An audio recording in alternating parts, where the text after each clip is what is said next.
Duta Besar Federasi Rusia untuk Indonesia Sergei Tolchenov menegaskan, pihaknya tidak bertanggung jawab atas konsekuensi yang akan dihadapi eks-prajurit marinir TNI AL, Satria Artakumbara di Indonesia.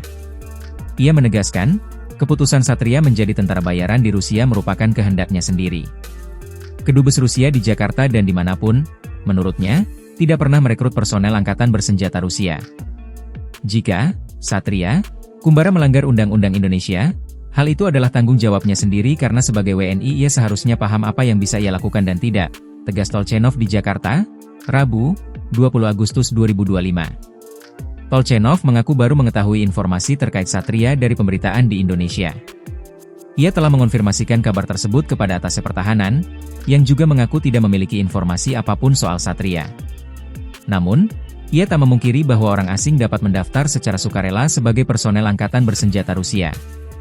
Satria, seorang eks-prajurit marinir TNI AL yang dipecat tidak hormat karena desersi dan bergabung sebagai tentara bayaran di Rusia, baru-baru ini menyatakan ingin kembali ke Indonesia dan memohon menjadi WNI lagi. Dalam video permintaan maaf yang viral, Satria mengaku menandatangani kontrak dengan militer Rusia karena alasan ekonomi tanpa memahami konsekuensi hukum.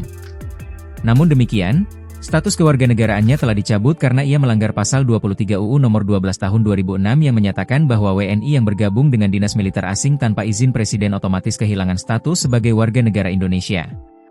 Untuk kembali menjadi WNI, Satria harus mengajukan naturalisasi, tetapi ia masih terikat kontrak militer di Rusia. Jika kembali ke Indonesia, ia harus menghadapi konsekuensi hukum atas desersi.